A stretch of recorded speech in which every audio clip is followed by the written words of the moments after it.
Glória a Deus. Aproveitando que os irmãos estão em pé, abra sua Bíblia na primeira carta de Paulo aos Tessalonicenses, capítulo 5.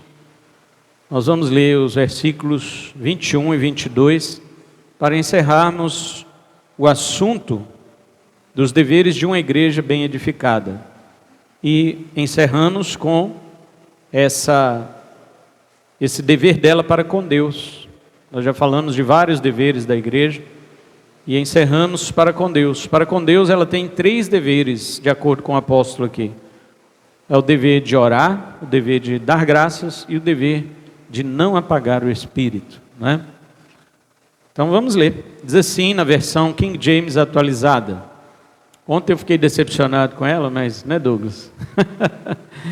Mas vou usá-la hoje aqui. Diz assim: mas examinai todas as evidências, retende o que é bom, afastai-vos de toda forma de mal. Amém? Amém? Amém. Podeis sentar. Queridos irmãos, então hoje nós vamos finalizar, ou seja, estaremos falando sobre a terceira parte do sermão, não apagueis o Espírito. Um dos deveres da igreja para com Deus é que ela não apague o Espírito. E nós já vimos o seguinte, que apagar o Espírito não é apagar a pessoa dele, porque ele é Deus, ele não pode ser apagado. Mas é apagar a sua obra. É você jogar extintor de incêndio na obra do Espírito Santo. Mas qual obra? Porque o Espírito Santo tem muitas obras. Ele tem os dons, ele tem a santificação, ele tem a habitação, a adoção. Todas essas bênçãos são ministradas à igreja por meio do Espírito Santo. Mas Paulo está falando de algo específico. Está falando de profecias. Está falando de dons. E nos termos de dons, ele fala exclusivamente do dom de profecia, porém como um exemplo. Porque a igreja, ela precisa dos dons do Espírito para que ela seja uma igreja poderosa, uma igreja capacitada por Deus. Pastor, a igreja não é poderosa porque ela já tem o nome de Jesus e opera no nome de Jesus? Sim, sim. Mas o Espírito Santo, com seus dons extraordinários, ele capacita a igreja de maneira particular. De uma maneira como nós lemos há 2 semanas em 1 Coríntios 14, que ela penetra até o coração de um visitante na igreja, quando uma profecia é dada e os segredos do seu coração são revelados. Essa pessoa fica impactada, ela joga seu rosto no chão e confessa que Deus está entre nós. Já vimos tudo isso. Mas vimos também que, domingo passado, que há um perigo no dom da profecia. Por quê? Porque existem pessoas que estão trazendo falsas profecias para o meio cristão. E nós precisamos saber o que é uma verdadeira profecia e o que não é. Não se trata de pregação, irmão. Já disse isso várias vezes. É muito fácil você reconhecer uma pregação que não é bíblica. É muito fácil. Só é difícil para quem não lê Bíblia. Quem não conhece Bíblia, para ele toda pregação é boa, né? Ah, pastor, mas eu chorei. E daí? Suas lágrimas agora são o padrão para saber se uma palavra é bíblica? Só porque você chorou, você quer que eu leve um papelzinho para você? Como é o nome daquele negócio? Um lenço, um guardanapo para você? Porque você chorou, então as suas lágrimas definem que aquilo é de Deus, que está correto, é isso? É? Fala, irmão, sim ou não? Não. O que define é a Bíblia, é a palavra de Deus. Pode chorar o mundo inteiro, se tiver contra a Bíblia, está errado. Agora, para eu saber se uma profecia é diferente. Claro que a palavra continua sendo padrão, o padrão inigualável e intransponível. Inigualável porque nada pode ser igual à Bíblia. Intransponível porque nada pode ser superior a ela. Então, da Bíblia, tudo o resto é para baixo.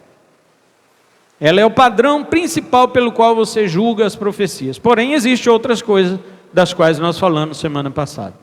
E hoje, então, O conselho do apóstolo Paulo é o seguinte: depois que você testou as profecias, você tem duas coisas para fazer. Alguns irmãos ficaram admirados, porque na Bíblia não está escrito ouvir de tudo e retém o que é bom. Embora nós falamos isso desde que, antes de estar escrito, né? A gente já falava isso. Ouvir de tudo e retém o que é bom. Me mostra onde está isso. Não existe. O que está na Bíblia é examine tudo. Na minha versão fala, examinai todas as evidências da profecia. Examine e não ouve, não é isso. Ouve de tudo e retém o que é bom. Queridos, eu já ouvi da boca de crente dizer assim para mim: pastor, a Bíblia diz, ouve de tudo e retém o que é bom. Eu posso ouvir um espírita kardecista, um budista, eu posso ouvir um ateu, um filósofo, e reter o que é bom da parte dele. Eu não ia falar sobre isso, que, aliás, nem está aqui no meu sermão, mas deixa eu acabar de falar, porque eu já comecei, né? Presta atenção, igreja, numa coisa. Se você precisa ouvir um ateu, se você precisa ouvir um filósofo, se você precisa ouvir um budista para tentar retirar alguma verdade do que eles têm para dizer, deixe-me dizer uma coisa para você: toda verdade procede de Deus, o Deus cristão. Toda verdade procede dele. E todas as religiões e sistemas de pensamento humano são falsos. Todos. Eu não estou falando a maioria, não estou falando muito, eu estou dizendo todos. Todo sistema de pensamento humano e toda religião não cristã, tudo é falso. Eles têm alguma verdade naquilo que eles dizem? Sim, mas essa verdade que eles dizem já é nossa, já é do cristianismo. Você não precisa recorrer a eles para ouvir alguma verdade. Deixa eu ver o que o testemunho de Jeová tem para me ensinar. A verdade que porventura ele diga, você já ouve aqui, você já lê aqui, porque eles roubam a verdade do cristianismo e juntam no seu sistema de pensamento para dar uma impressão de que suas religiões são boas. Pastor, mas eu aprendo com as religiões orientais. O que você aprende, meu filho? Pelo amor de Deus, o que é que você aprende com religiões orientais? Você tem em casa um calendário de Seishonuye? É isso? Nossa, mas são frases do dia, sabe? Que trazem o positivismo do universo conspirando a meu favor. É? Meus irmãos, qualquer sistema de pensamento não cristão é falso, é anti-Deus e é diabólico. É diabólico. Só para você não achar que sou eu que estou brabo, porque eu não estou. Não estou mais não, né? Deixa eu ler Tiago para você ver se é... Aí alguém fala, Tiago não vale, né? Porque ele é brabo desde que nasceu. Diz assim, o irmão do Senhor na sua carta, ele diz o seguinte, 3,15, ele fala assim: porquanto esse tipo de sabedoria não vem dos céus, mas é terrena, não é celestial, mas é demoníaca. Qual tipo de sabedoria? Ele diz assim: quem dentre vós é sábio e tem verdadeiro entendimento? Mostre isso no seu bom proceder cotidiano mediante obras praticadas com humildade, que tem origem da sabedoria. No entanto, se vocês abrigam no seu coração inveja, amargura, ambição egoísta, não vos orgulheis disso e nem procureis negar a verdade. Aí ele diz que esse tipo de sabedoria é diabólica, é animal e é terrena. E no 16 ele fala: pois onde existe inveja, rivalidade, aí há confusão e todo tipo de atitudes maléficas. Esta é a sabedoria do homem. A sabedoria do homem é terrena, animal e diabólica. A única sabedoria que Tiago diz que é do céu, ela diz assim: porém sabedoria que vem do alto é antes de tudo pura, repleta de misericórdia e de bons frutos, imparcial e sem hipocrisia. Essa é a verdadeira sabedoria. E você só acha ela na Bíblia. A do mundo não pode ter.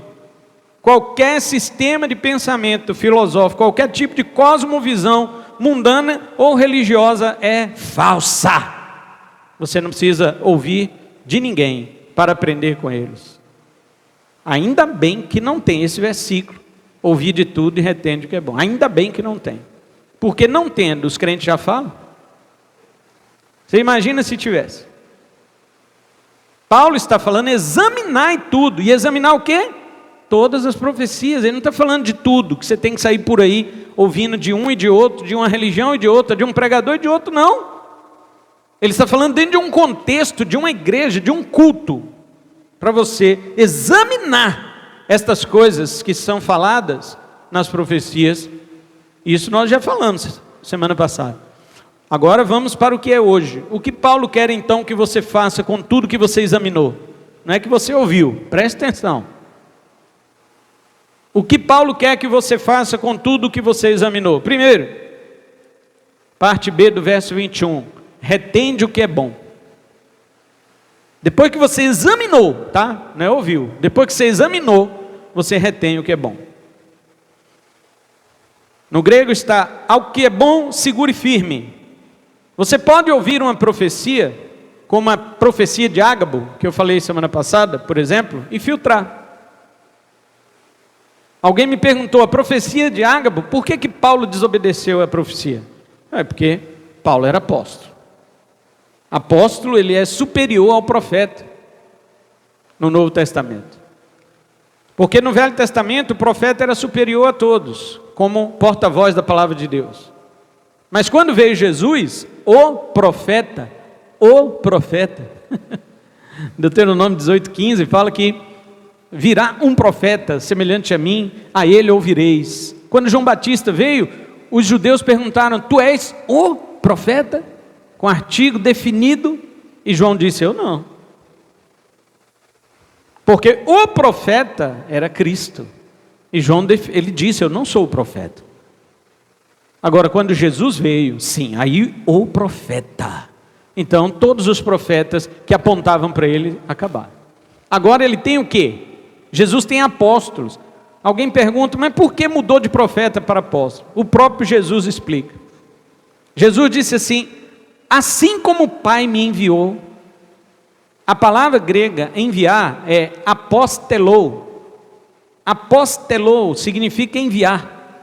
E Jesus disse, assim como o Pai me apostelou, eu também apostelo a vocês. Eu envio a vocês. Então não existe profeta, porque Jesus cumpriu o apontamento que os profetas fizeram para ele. E como ele foi enviado do Pai, ele escala 12 e envia esses 12, assim como o Pai o enviou. É por isso que os apóstolos são a autoridade máxima no Novo Testamento. E Paulo não era obrigado a obedecer profeta. Ágabo falou, os judeus de Jerusalém vão te amarrar e não sei o que, os irmãos, Paulo não vá para Jerusalém. Ele falou, vocês estão achando que eu não vou porque eu vou ser preso?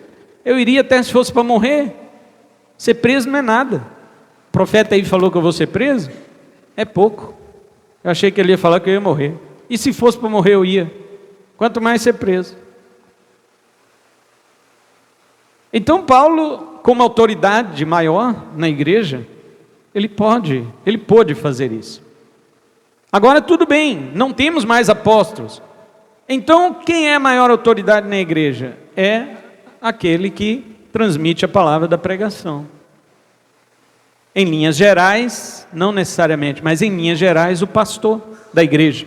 Aquele que prega, aquele que ensina, aquele que instrui, aquele que direciona, aquele que alimenta, aquele que protege a igreja do Senhor. Este é o que tem autoridade. E se levantar um profeta e disser uma palavra para a autoridade da igreja, que pode falar tranquilamente, não tem problema, o pastor, a liderança da igreja, ele também tem o discernimento, se ele precisa ou não dar ouvidos àquela profecia, embora Ágabo não deu nenhuma ordem para Paulo, até porque no Novo Testamento o profeta não dá ordem para apóstolo, apóstolo dá ordem para toda a igreja, e ninguém dá ordem para apóstolo a não ser Jesus.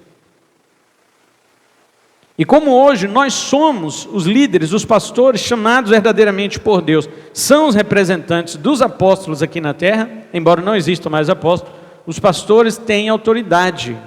Eles têm essa autoridade para transmitir a palavra pregada, e a palavra pregada é maior do que todo e qualquer outro dom que você possa conhecer, inclusive de profecia. Se tem um profeta na igreja, ele tem que saber que a palavra da pregação é maior que o dom dele. Se tem um falador de línguas na igreja, ele tem que saber que a palavra da pregação é maior que o dom dele, e que a profecia é maior também que o dom dele. Se tem um operador de milagres, se tem um curador na igreja que recebeu o dom de curas, ele tem que saber que a pregação da palavra de Deus é maior do que o dom dele. Não tem nenhum dom maior do que o dom da pregação verdadeira da palavra de Deus. Todos os demais dons estão sujeitos a isso. Tendo dito isso, Paulo fala assim: depois que você examinar uma profecia, faça o quê? Segure firme no que é bom. Agora vamos lá. O que é bom? Que pergunta, né?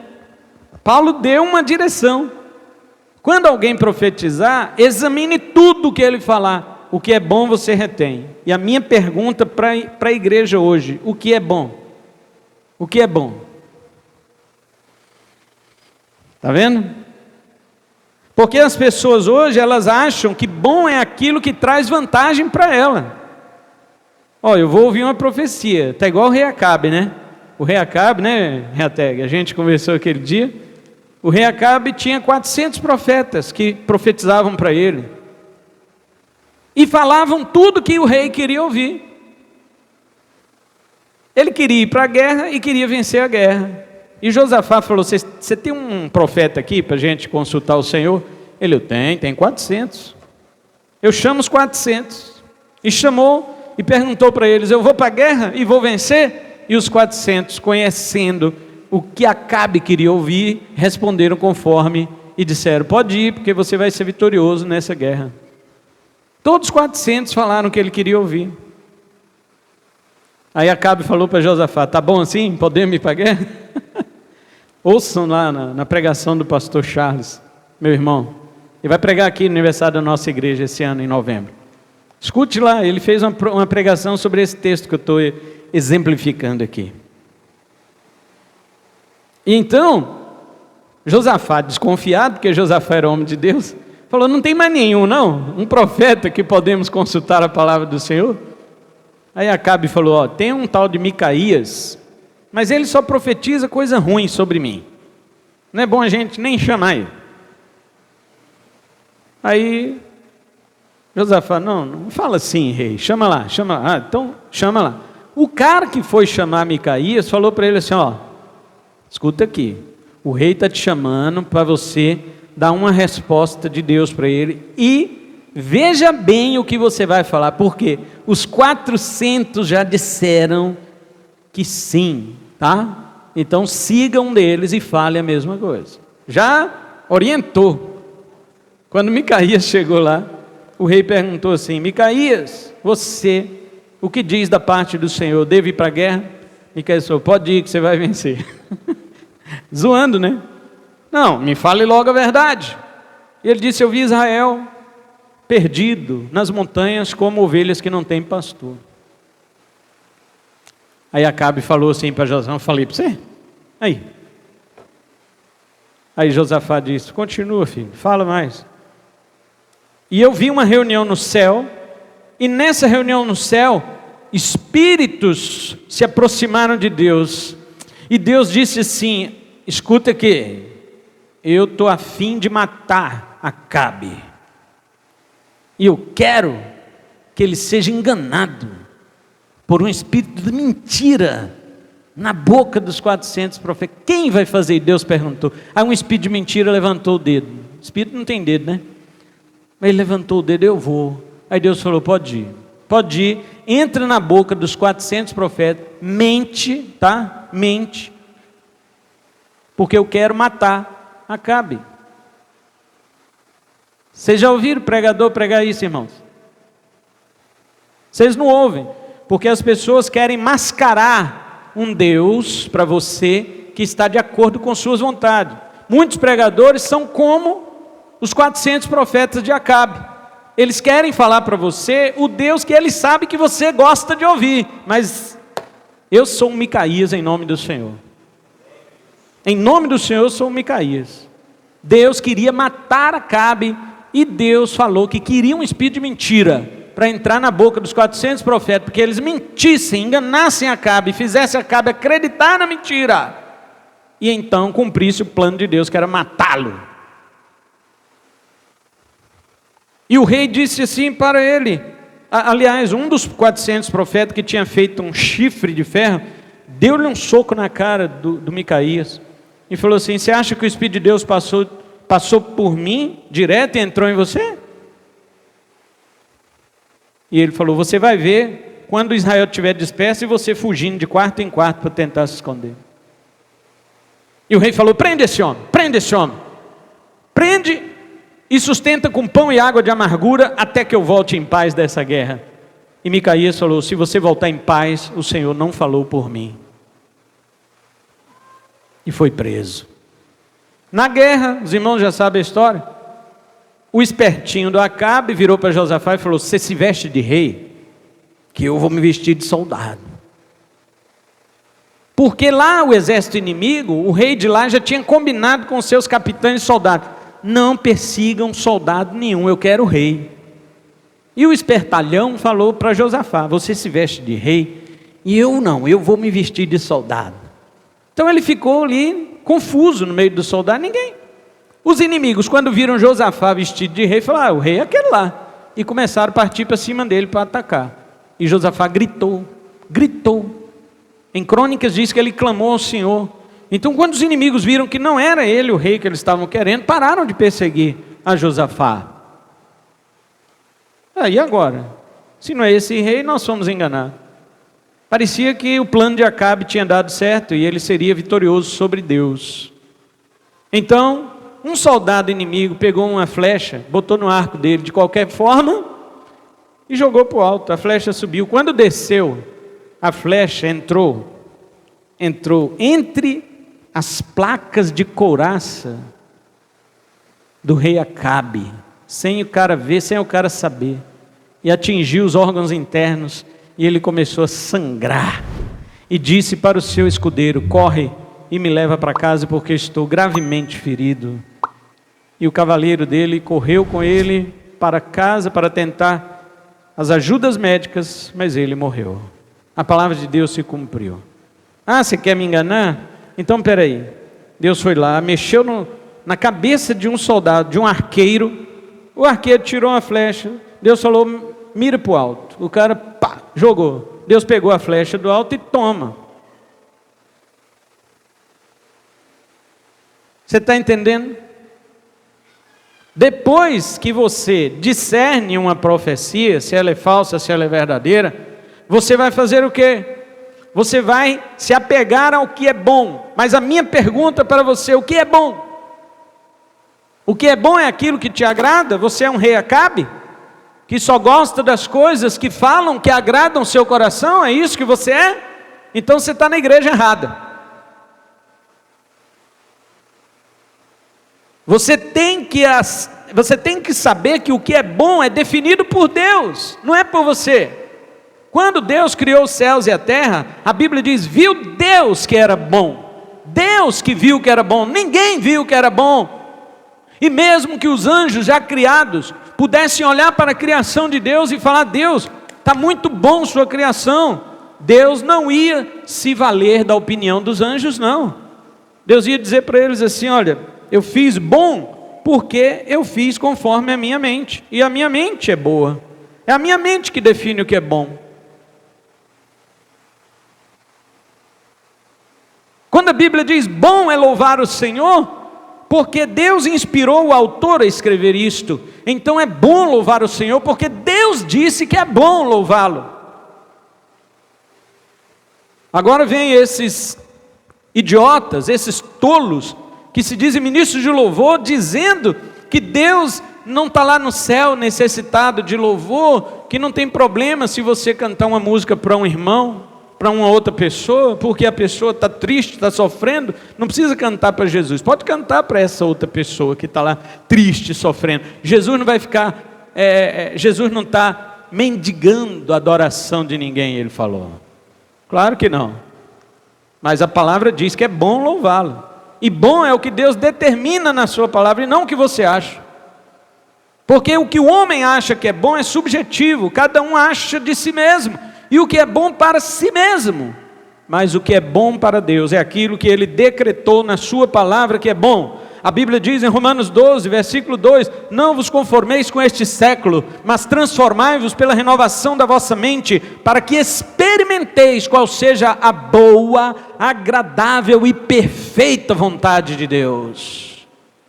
A vontade de Deus sempre é perfeita, é sempre boa e é sempre agradável. E você fala, mas aconteceu uma coisa na minha vida que não foi agradável. Mas a vontade de Deus é agradável.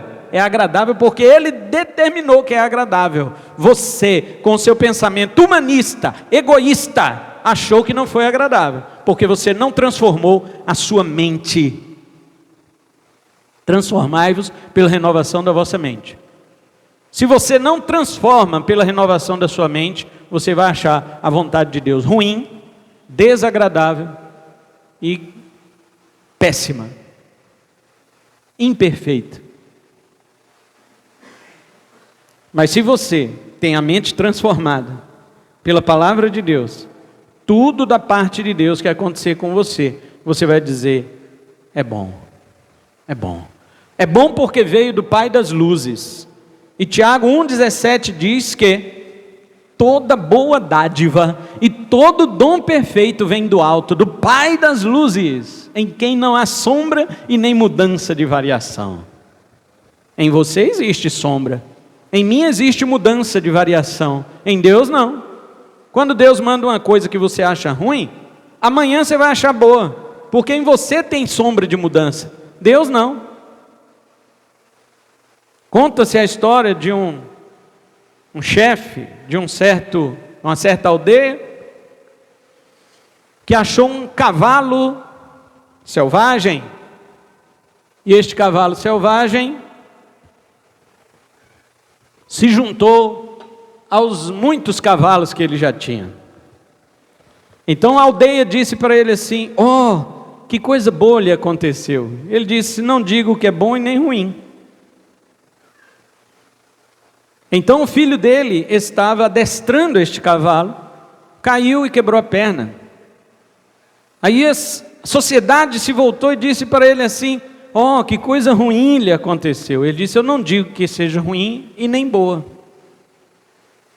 Então o rei daquele país ele convocou todos os jovens para uma guerra, e o filho dele não foi à guerra porque estava com a perna quebrada. A sociedade voltou-se para ele e disse, que coisa boa lhe aconteceu. Ele diz, eu não digo nem que seja boa e nem ruim. Você está vendo? As pessoas trocam de opinião de acordo com as circunstâncias. Talvez para você está sendo ruim agora o que está acontecendo com você, mas confia em Deus, porque Deus não tem visão farol baixo igual você. Deus, Ele olha e vê tudo. Deus não tem sombra de variação. Deus, Ele vê através das coisas. E quando Ele manda uma coisa para você que agora é ruim, confia nele e fala, Senhor, para mim é ruim agora, mas eu sou burrão. Eu falo assim com Deus, para mim é ruim agora, Senhor, mas eu sou burrão. O Senhor não, o Senhor é sábio, o Senhor é inteligente, o Senhor é perfeito, e eu me alegro com isso aqui, mesmo sem saber o que vem depois, porque eu sou burrão, mas o Senhor é inteligente. Aí no outro dia está lá a manifestação da glória de Deus, da graça de Deus. Eu falei que eu era burro, mas pelo menos eu glorifiquei a Deus. Eu não fiquei taxando Deus disso e daquilo por causa das coisas que vieram me acontecer. Não foi isso também, Reateg, que nós conversamos? As coisas vieram acontecer comigo e eu reclamo dessas coisas. Ora, por que você reclama? Elas não vieram de Deus? Elas não vieram de Deus? Pastor, mas tem hora que é o diabo que vem. Quando ele não vem, manda o secretário. Tudo bem, mas é Deus. É Deus. Quando o apóstolo Paulo orou a Deus pedindo, retira o espinho da carne de mim, Que era esse espinho na carne? Mensageiro de Satanás, para esbofetear Paulo. E quem mandou esse mensageiro de Satanás esbofetear Paulo? Deus. Então, Paulo disse assim: Senhor, tira. Deus falou não. Paulo orou 3 vezes, Deus falou não, a minha graça não é o bastante para você. Aí Paulo disse: agora eu vou me alegrar. Está vendo?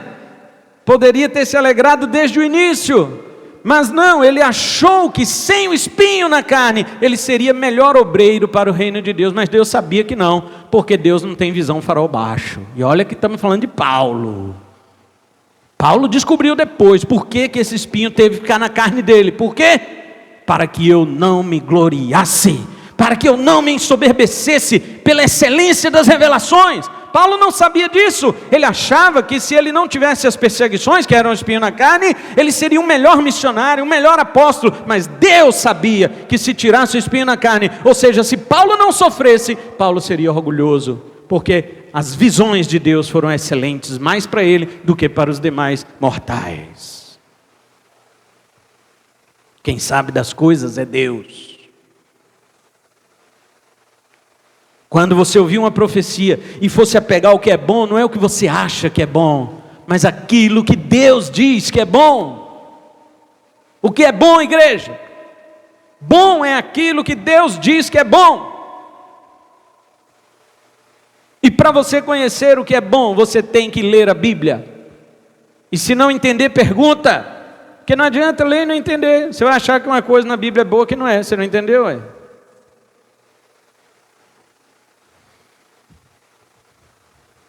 Por que você acha que tem milhares de pregadores falando coisas que estão na Bíblia, colocando como se fossem boas para as pessoas, mas só porque é aquilo que as pessoas querem ouvir? Na verdade não são coisas boas, porque eles não entenderam direito.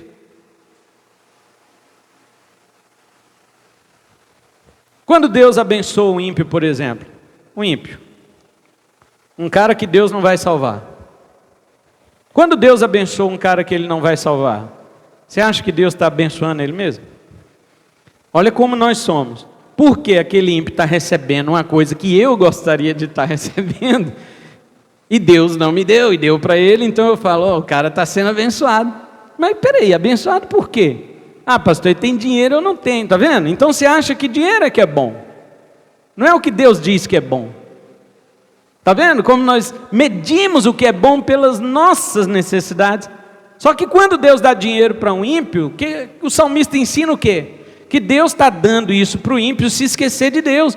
É um brinquedo que Deus dá para ele se entreter, e ele fica todo divertindo com aquele brinquedo, e ele se esquece de Deus, a ponto de que no dia do juízo ele é condenado. Isso é bênção, irmão? Dinheiro a ponto de eu me esquecer de Deus e no último dia eu ir para o inferno? Isso é bênção? Se Deus tirasse o fôlego de vida desses ímpios, seria até um favor para eles, porque sua condenação no inferno não seria tão drástica. Porém eles acham que respirar é muito bom. Eles lutam com a ciência para alcançar a imortalidade.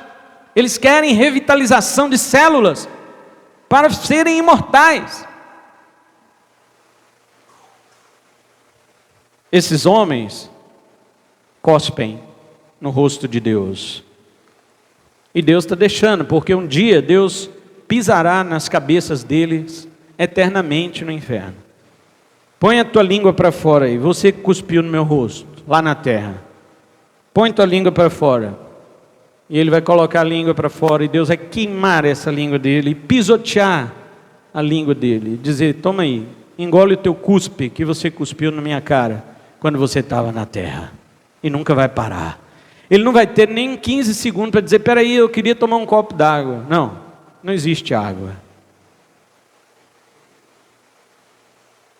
Você acha que é bênção?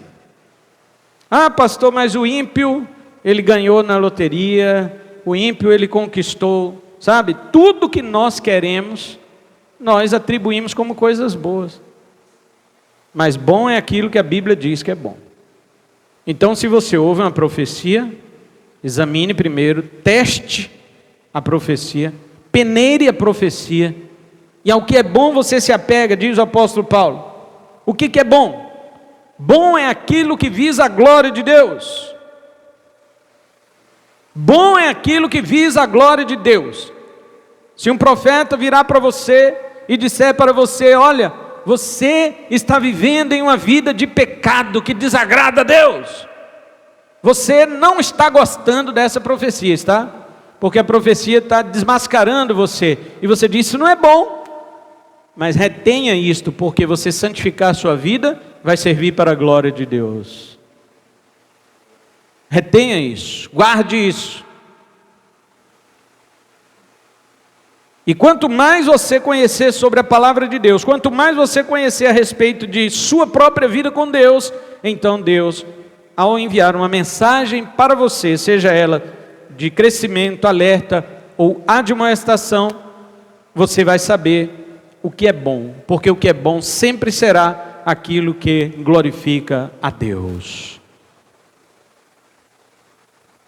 O cara fala assim: não, eu vou embora de Vilhena porque eu tenho uma proposta de emprego que vai me pagar 10 vezes mais do que eu estou ganhando aqui. O profeta chega para você e fala: não é a vontade de Deus que você vá. Você fala assim: não, que é? Isso não é de Deus não. Porque você está julgando o que é bom segundo o seu critério, o salário. Certo? Você não está julgando segundo o critério de Deus.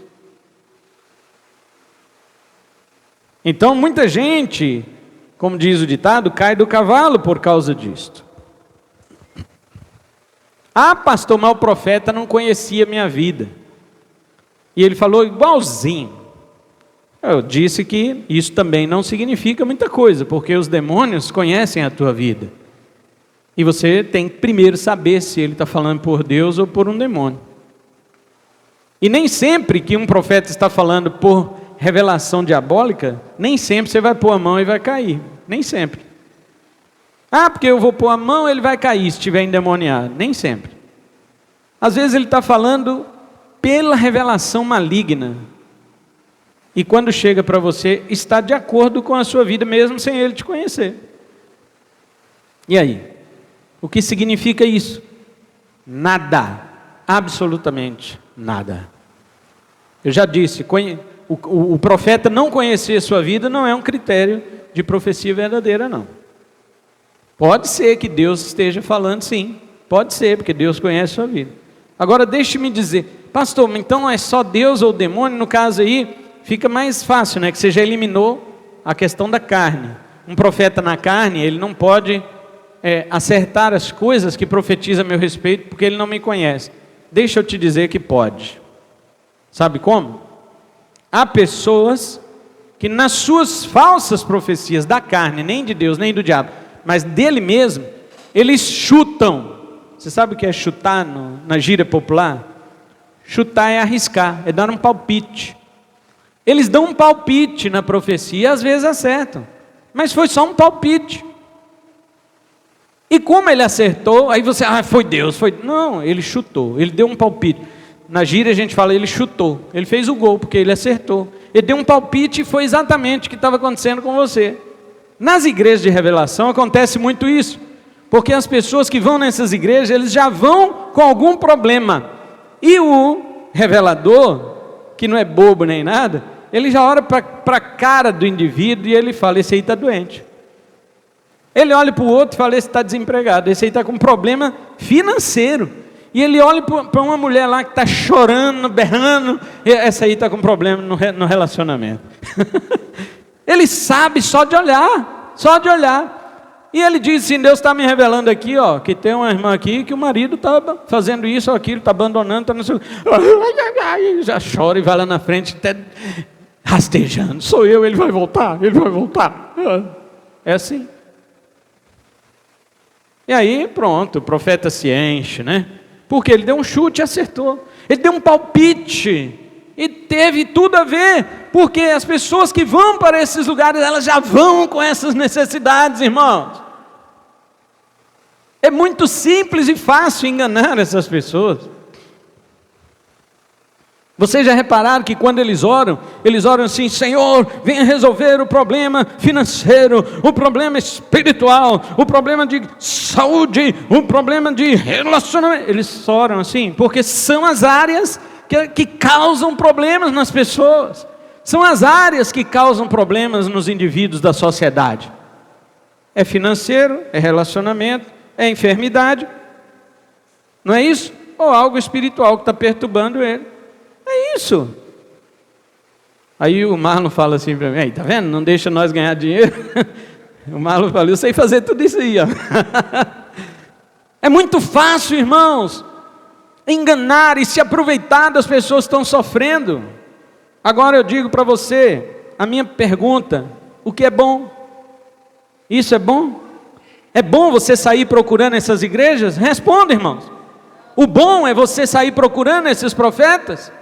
Devido aos problemas que você está passando, devido à situação que você está enfrentando, é óbvio que ele vai falar o que você quer ouvir.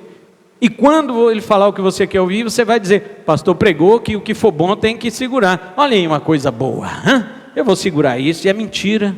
Eu não estou dizendo que é isso que você tem que segurar. Você tem que segurar o que é bom, segundo a palavra de Deus. E não aquilo que venha mexer com a tua necessidade, tá bom? Para começar, se você sair procurando por esse povo, significa que você não confia na direção que Deus está dando para a sua vida. Porque, me responda uma coisa, igreja: quando as pessoas do mundo estão com seus problemas gravíssimos e elas querem buscar uma resposta, elas vão atrás de quem? Elas vão atrás de feiticeiro, profeta de Deus também. Eu fui no centro espírita, mas depois fui no evangélico. Eles falam assim, irmãos, com a maior naturalidade: eu fui no centro espírita, mas eu procurei um pastor também. E aqui em Vilhena não tinha um pastor fazendo rifa, junto com o Allan Kardec? Os dois juntaram a igreja e o centro espírita fazendo rifa para comprar o telhado da igreja. Vamos unir aqui, igreja e espiritismo, para fazer uma rifa. Ou seja, eles não estão nem aí se você está procurando uma resposta de Satanás, ou se você está procurando a resposta de um profeta supostamente de Deus. Agora eu te pergunto: isso é bom? Isso está arrebentando sua vida espiritual? Isso está destruindo você? O seu alicerce espiritual está sendo defasado, está sendo rachado, e você não está percebendo as rachaduras espirituais da sua vida, e você não consegue se firmar, as coisas da sua vida não dão certo. E eu não estou falando de dar certo: casamento não deu certo, dinheiro não deu certo, a enfermidade não deu certo. Não é isso não. Eu estou falando que não dão certo porque você não passa a ser um crente maduro.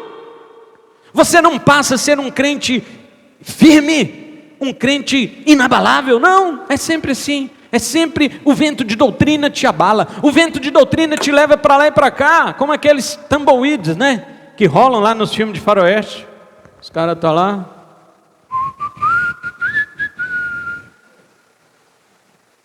Aí rola aquele tumbleweed lá atrás, né? Isso é prejuízo para a sua vida. O que o salmista diz? Que é um crente firme: aquele que medita na lei do Senhor de dia e de noite. Ele será como o quê? Como um tumbleweed? Como árvore plantada junto a ribeiro de água. Ela dá o seu fruto no devido tempo, mas em todo tempo suas folhas estão viçosas. O ímpio não. O ímpio é igual passando lá, sem firmeza, sem raiz, e o vento levando para onde vai. Não tem muitos crentes assim? Segure o que é bom. E o que é bom? E em último, para encerrar, apóstolo Paulo diz: e tudo que for mal, ou tiver uma imagem de mal, afaste-se. Olha o 22. No 21 ele diz: examinai todas as evidências, retende o que é bom. Já falamos disso. Agora ele finaliza: afastai-vos de toda a forma, ou aparência, ou imagem, ou figura do que é mal. Aqui está uma maneira de você lidar com as profecias. De tudo aquilo nas profecias que sugerirem algo mal, devemos ter isso bem longe de nós. E a palavra mal que Paulo usa aqui no grego é poneros e não kakos. Existem duas palavras gregas para mal, poneros e kakos. Kakos significa os males do dia a dia. Não é disso que Paulo está falando. Poneros significa o mal personalizado, ou seja, o mal na forma de um ser, o malvado. Pode ser o diabo, um demônio, pode ser um homem mau, pode ser um falso profeta. E a Bíblia diz que tudo aquilo que tiver uma aparência de mal, você abandone logo. No grego diz afaste-se. Paulo está falando de coisas malignas, mas não só o diabo, qualquer pessoa com más intenções. Paulo não está falando dos males do dia a dia, mas o mal encarnado. E ele nem fala do mal diretamente, mas daquilo que traz sua imagem, aquilo que traz sua aparência, mesmo antes do mal se manifestar. Rejeite isto, rejeite isto. Eu já vi crentes, irmãos, tolerando profecias falsas e dizendo assim, não, mas vamos deixar, porque se acontecer é de Deus, se não acontecer não é, e aí enquanto isso a gente deixa a pessoa profetizar. O que tem? Paulo está dizendo, aparentou o mal, afaste. Ele não está esperando, ele não está pedindo para você esperar para ver o que vai dar. Entenderam, irmãos? Ele não está dizendo, espere para ver o que vai dar e daí você se afasta. Não, aparentou o mal, se afaste. Aparentou, a palavra que ele usa é a mesma palavra de ídolos, que quer dizer figuras. Aparentou uma figura do que é mal, do que é diabólico, do que é malvado, afaste-se. A igreja não deve tolerar falsas profecias, rapidamente deve se livrar disso em seu meio, antes que se torne um mal definitivo. Uma profecia, mesmo tendo sido revelada a um crente, que tem esse dom, se ele não tiver experiência e maturidade, ele pode colocar tudo a perder, ele pode provocar tropeços, desânimos, ele pode até trazer uma profecia verdadeira com palavras inapropriadas. O dom de revelação para crentes novos pode ser uma verdadeira atrapalhada. Até pregação na boca de gente neófita pode ser uma perfeita atrapalhada. Crente velho, maduro, experiente, ele já pode cometer uma verdadeira bagunça na pregação. Imagina crente novo, inexperiente. Por isso Tiago diz o quê? Irmãos, não queiram muitos de vocês serem mestres. Não queiram, porque receberemos mais duro juízo. Ele explica por quê. Ele diz assim, porque todos nós tropeçamos em alguma coisa, mas o mestre não pode tropeçar na fala. E quando diz tropeçar na fala, não estava falando de um pregador que é difícil de falar igual o Josemar Bessa. Para mim é o melhor pregador do Brasil, Josemar Bessa. Está de longe na frente da gente. Todos os pregadores melhores do Brasil, os melhores do Brasil estão quilômetros abaixo de Josemar Bessa. Mas ele é difícil de ouvir, porque gagueja, tropeça nas palavras. Ele é ruim de fala, mas é profundíssimo na mensagem que ele traz. Não é disso que a Bíblia está falando, não. Não é isso. Estamos falando de pessoas que podem colocar tudo a perder porque não tem o chamado. Tropeça no falar quer dizer, ele ensina coisas erradas. É isso que Tiago está dizendo. Quem tropeça no falar é quem ensina coisas erradas. Então, você tem o dom de revelação? Você tem o dom de profecia? Mas você não sabe como usar? Procure os pastores. Procure os mestres da igreja. A Bíblia está aqui para ensinar. Ninguém vai proibir, só vai ensinar. E você é um verdadeiro servo, serva de Deus, você vai ouvir, vai aprender e vai praticar da forma certa. É isso, irmãos. Lembre-se sempre, acima igual a palavra não existe. Tudo é debaixo dela, é abaixo dela. Portanto, você quer saber como profetizar? É aqui que você vai aprender. Você quer saber como você deve orar? É aqui que você vai aprender. Você quer saber como evangelizar? É aqui que você vai aprender. Você quer saber como pregar a Bíblia? É aqui que você vai aprender a pregar ela mesma. E por aí vai, todos os dons são ensinados pela palavra de Deus. Então hoje encerramos o longo tema que nós pregamos aqui. Longo tema. Falei sobre os deveres de uma igreja bem edificada. Primeiro, para com os seus pastores. Segundo, eu falei dos deveres dessa igreja uns para com os outros, porque nós temos deveres uns para com os outros.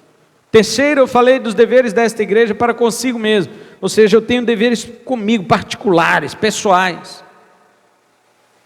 Quarto, eu falei dos deveres desta igreja para com Deus, que foi orar, que foi agradecer e agora não apagar o Espírito, mas saber tratar os dons do Espírito para o seu próprio crescimento.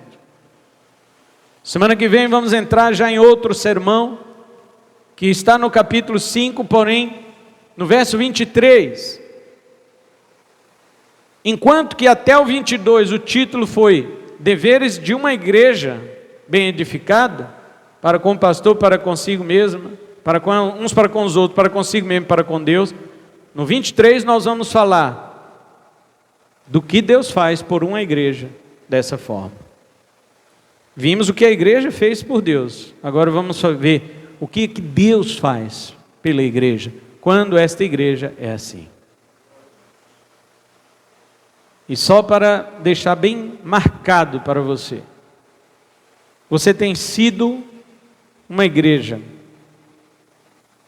que executa os seus deveres como uma pessoa bem edificada na palavra de Deus, como uma pessoa bem edificada nas exortações quanto à vinda de Cristo. Você tem sido uma igreja que sabe tratar o seu pastor, que sabe tratar os seus irmãos, que sabe tratar você mesmo. Você tem sido uma igreja que sabe tratar Deus, sua responsabilidade para com Deus. Ou você é um autônomo? Autônomo, já viu crente autônomo? É aquele crente que acha que ele não tem responsabilidade com ninguém e com nada. Você tem. Todos nós temos.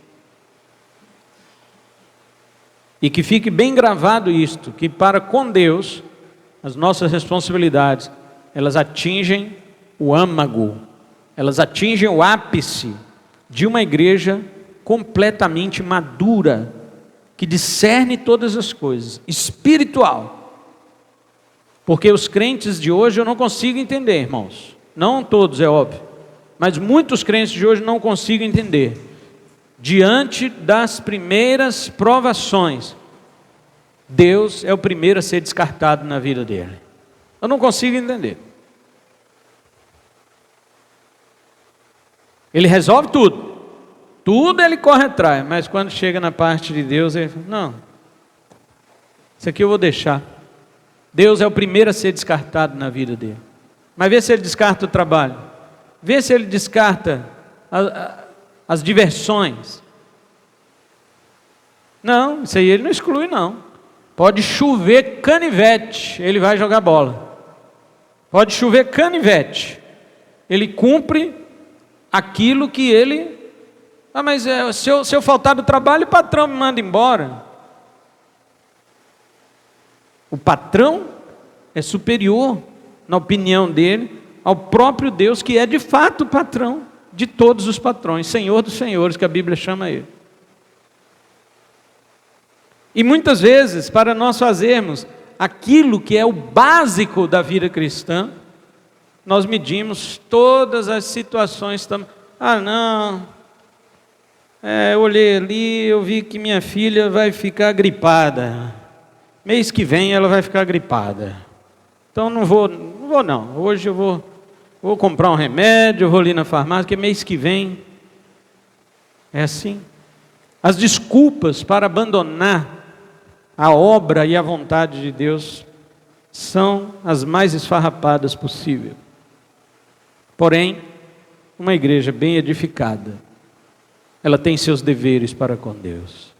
Ela ora sem cessar. Ela dá graças em tudo. E ela vive num contexto de congregação onde os dons, principalmente de profecias, como Paulo citou, e outros, são manifestos. E essa igreja tem nítida maturidade para discernir estas coisas. O autor aos Hebreus diz que quem tem essa maturidade para discernir essas coisas é aquele crente, o quê? Experimentado na palavra. Ele tem discernimento para todas as coisas, inclusive discernir o bem do mal.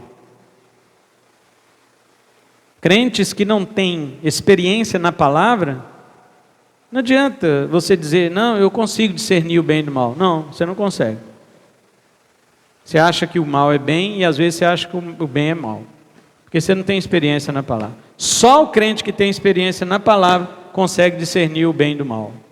É a Bíblia que diz. Eu acredito na Bíblia, então isso é a verdade. Já vi crente defendendo práticas mundanas que estão sendo defendidas agora no nosso tribunal superior aí. Crentes dizendo que não tem nada a ver fazer isso, não tem nada a ver aquilo. Você olha, não são experimentados na palavra. Somente crentes experimentados na palavra têm o senso de discernir o bem e o mal. O autor dos Hebreus falou isso, lá no capítulo 5, verso 12. Então, queridos, seja uma igreja bem edificada. Lançamento de fundamentos aqui não falta. Lançamento de alicerces aqui não falta. Lançamento de materiais de construção espiritual para a sua vida aqui não falta. Alimento espiritual para você aqui não falta. Agora, constrói quem quiser, alimenta quem quiser. Vamos orar?